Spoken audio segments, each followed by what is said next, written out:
The Wild Project.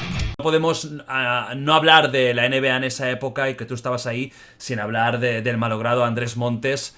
Sí. Uno de mis ídolos totales. O sea, yo recuerdo a los dos de pequeño yo viendo a Andrés, quedándome con todo su vocabulario, me lo sabía todo, Tazón Mix, Jerry Sloan, el alcalde de Tacañón. O sea, yo lo he mamado, lo he vivido con mis amigos, con Josebas, ya conocéis Josebas, ¿no? Que hacíamos muchas bromas de Andrés Montes, luego cuando fue al fútbol, que se hizo mainstream, Sí. se hizo popular. Sí. Antes Sí, era sí, de sí. nicho, se hizo popular. Sí, eso es. ¿Cómo era Andrés Montes? ¿Cómo era trabajar con él? ¿Era tan divertido como parecía desde fuera? Para mí sí.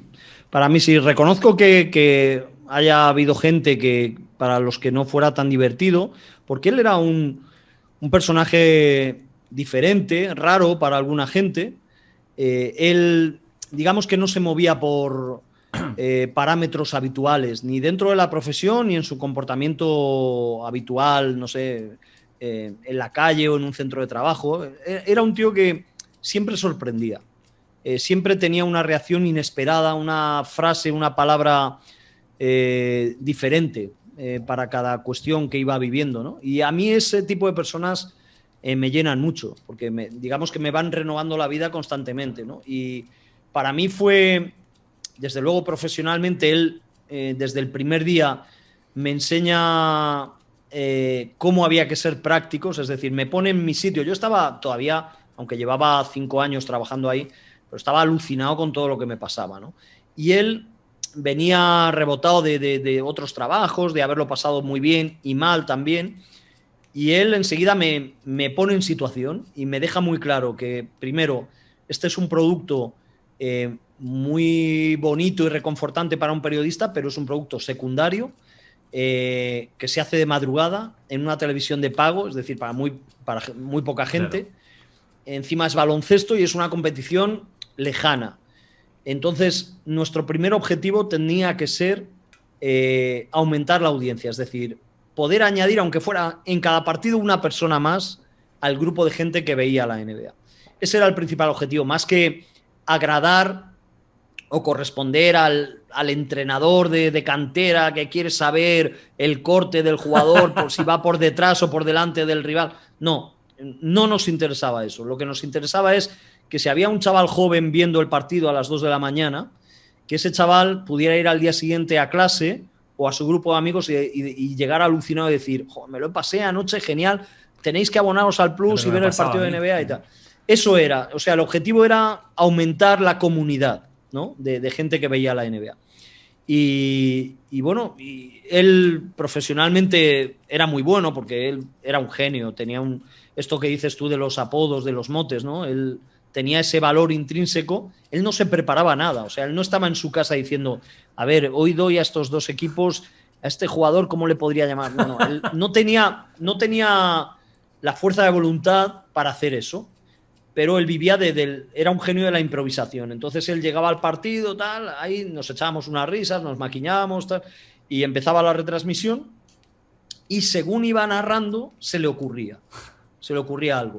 Entonces él se le ocurría un mote de un jugador, lo decía y me miraba a mí, porque él quería ver mi reacción, ¿no? De si yo me reía, si me sorprendía, si ponía cara de que no me había gustado, yo qué sé. Y luego lo volvía a decir, otra vez tocaba ese jugador el balón, lo volvía a decir y miraba a los cámaras que había allí. Miraba a los cámaras a ver si se reían o no y tal. Y si a él le iba gustando, veía que la reacción era buena, pues iba consolidando ese mote. ¿Qué ocurre? Que en aquel momento, había gente que grababa en VHS los partidos, pero en aquel momento no había no había redes sociales, no había gente que se dedicara partido a partido a apuntar todos los motes que decía Montes. Y hubo motes, que esto es a mí me parece ciencia ficción, la verdad, me parece mágico y misterioso a la vez. Hubo motes que se fueron al limbo, es decir, que Montes los diría una o dos veces y fueran buenos o no, se quedaron ahí. O sea, nadie más, ni Montes lo volvió a decir, ni nadie lo recogió, porque ¿qué ocurría? Que había equipos de estos que ganaban pocos partidos a los que hacíamos una vez al año un partido.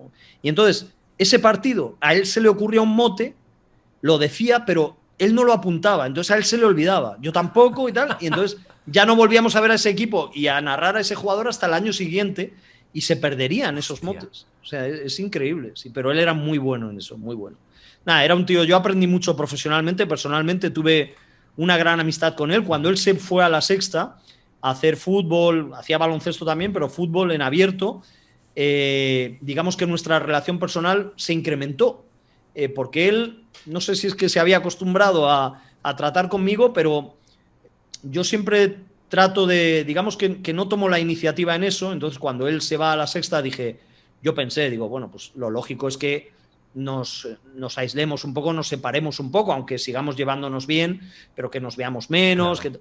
No, todo lo contrario, porque él me llamaba a diario, me contaba todo lo que le iba pasando en La Sexta y quería quedar a comer, a cenar. Vino muchas veces a mi casa, nos invitó para que fuéramos a la suya. O sea, esa relación de esos 3 años hasta que luego fallece fue muy intensa. O sea, ya perdimos los viajes esos que hacíamos juntos, claro, de 2 semanas a Estados Unidos, pero tratamos muchísimo. Yo conocía a su pareja, a sus hijos, y bueno, y luego pues la desgraciada desaparición de él, todavía siendo muy joven, que fue un shock, pero lo que más me enorgullece como amigo es que él siempre defendía que esta profesión es muy ingrata y sobre todo que no hay memoria, ¿no? Él nombraba mucho, que yo por mi edad ni lo he llegado a conocer, nombraba mucho a un locutor de radio mítico de los años 50, yo creo, y no sé si principios de los 60, que se llamaba Bobby de Glané. Entonces él decía, mira, Daimiel, Bobby de Glané fue tremendo, fue la bomba y tal. Ahora tú vas por la calle y preguntas quién es Bobby de Glané y nadie sabe quién es Bobby de Glané. Y él ponía ese ejemplo como diciendo que todo es efímero, que todo el mundo se olvida de todo el mundo, por muy grandes cosas que haya hecho. Y curiosamente, para mí, él ha roto eso, porque han pasado ya 11 años desde que murió y todavía, cada vez que se cumple el aniversario de su cumpleaños o de la fecha de su fallecimiento, tal, la gente me lo sigue recordando. Yo ni me acuerdo, yo soy muy malo para las fechas y la gente me sigue avisando por Twitter y es trending topic, ¿sabes? Andrés Montes, tal, hace no sé cuántos años que murió y empieza la gente a decir los motes, frases, a poner vídeos, o sea, sigue muy vigente entre la gente que pudo disfrutarlo, ¿no? A ver, creo que, por desgracia, ha tenido la suerte posteriori de la época de internet donde todo se guarda. Hoy en día se hubiera guardado todo, quizás sí que claro, si no hubiera internet, claro, pasándolo VHS y luego está el tema del fútbol. ¿Tú crees que se lo pasó mejor en esa época con el fútbol o que la NBA era su corazón y que fama aparte, dinero aparte, por elegir se hubiera quedado con las madrugadas haciendo básquet? ¿Tú qué crees? Bueno, aquí te voy a decir no lo que yo creo, sino lo que sabes. Porque esto lo hablé mucho con él. Claro. Él en eso era muy transparente conmigo y además era un tema de conversación recurrente en él, ¿no? Según lo fue viviendo. Él, cuando le llega la oferta de La Sexta, estábamos haciendo la temporada 2005-2006, yo creo que la primera conversación que tienen con él es en marzo o algo así del 2006 y él me lo cuenta enseguida, porque él tenía confianza en que yo no iba a decir nada allí en Canal Plus ni nada. Y él me lo cuenta, me lo expone y tal. Y él me plantea desde luego, y yo lo entiendo así, que si Canal Plus no hace un esfuerzo por retenerlo, él no puede decir que no a esa oferta, porque era una oferta que me parece que no sé si le triplicaba el sueldo y luego, claro, lo que tú dices era abierto y fútbol y tal. Y entonces yo, desde luego, le apoyo, le digo, claro, te tienes que ir, como no, tal, no sé qué. Bueno, Daimiel, tú sabes lo que yo lo he pasado mal, tal, aquí estoy muy a gusto, es verdad que estaba muy a gusto con la NBA, pero él tenía que probar eso. Y entonces cuando se va, él pues experimenta las cosas buenas y malas del mainstream, ¿no? De la fama, de que el mundo del fútbol de repente sea receloso a la hora de que entre un comunicador, un personaje como él, que digamos, en algunos casos parecía que podía trivializar el fútbol con los motes, con las expresiones y tal, y tuvo al principio mucha gente en contra, luego tuvo a gente muy a favor también con el fútbol, gente que se acostumbró a él retransmitiendo el fútbol, pero él en la última temporada me dijo muchas veces, dice, Daimiel, yo si tuviera una oferta para volver a la NBA, incluso retrocediendo en cuanto a salario, a ingresos y eso, yo volvería. Hostia. Dice, porque ahí estábamos muy tranquilos, muy a gusto y tal. O sea, él había vivido ya eso, Claro. pero hubiera estado encantado de volver a esa tranquilidad, porque él, aunque parecía todo lo contrario, él era alguien de... Era una persona de estas que disfruta con poca gente. Muy casera, petit comité. Sí, casera y pocos amigos y pocas relaciones, que esté él a gusto, pero no estar teniendo que atender a, pues, en un bar, en un restaurante, Claro. a la llegada a un estadio, a la salida a un estadio. Él a eso le incomodaba hasta cierto punto. Entonces él, conmigo se le hacía la vida muy cómoda, haciendo la NBA también, porque ahí de madrugada no ves a nadie, entras, Claro. saludas al de seguridad, entras por el torno, tal, te maquillan, haces el partido y te vas a tu casa, Claro. y no ves a nadie ni por la carretera, ¿no? Entonces, él me confesó eso en varias ocasiones, que él hubiera vuelto muy a gusto. Y también el mundo del fútbol, que quieras o no, es más tóxico porque hay más gente. Sí. Es un mundo... A ver, al Sí. final, cuando hay más Sí, masa, sí.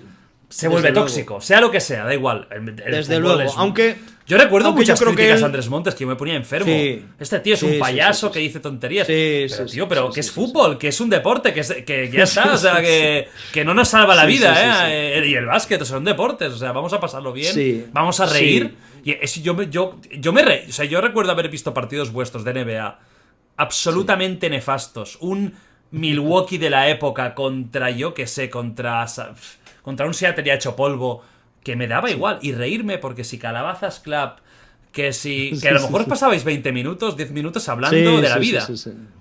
Eso era lo Sí, mejor. esa es Eso era una maravilloso. tendencia que él marcó y yo me sentía a gusto y en aquel momento, no sé, parecía una locura y solo parecía adaptable a eso, a ser de madrugada, ser NBA, pero yo creo, es verdad que él hizo 3 temporadas de liga en la sexta, pero lo primero que hizo en la sexta fue el Mundial de Fútbol Sí, fue de Alemania y muy creo... fuerte.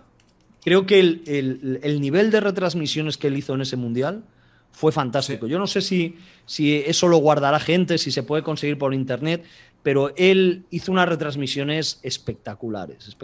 Me recuerdo con la selección de Alemania, o sea, estaba gracioso, pero estaba con un ritmo tremendo. O sea, era algo revolucionario para el mundo del fútbol, desde luego. Sí, yo recuerdo ese creo que mundial, lo ver hizo partidos fantástico. Nigeria contra no sé quién, Sí, por él. Sí, estaba. Y me daba igual, o sea, encantado, sí. es que, no, estaba como con el arte... Sí que es cierto que Estaba quizás con luego ganas, cuando ya porque hacía era- liga, también hizo liga, ¿no?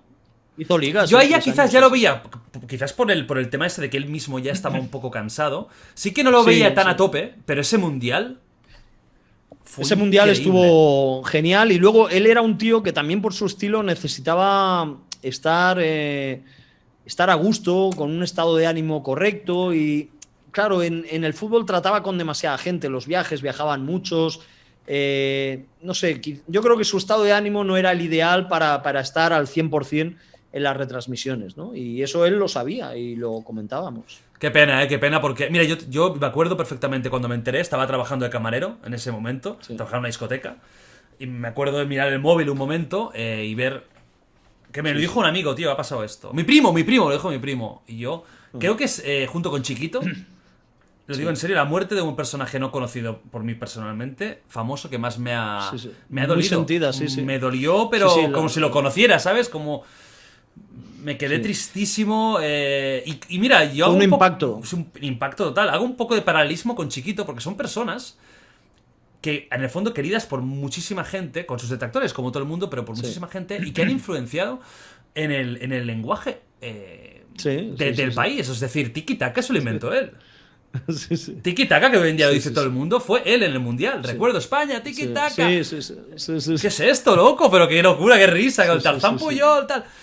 Sí. Y como Chiquito igual, muchas palabras que aún decimos hoy en día son de esos genios, son personas únicas, geniales, extravagantes, y ahí está la raíz de su éxito.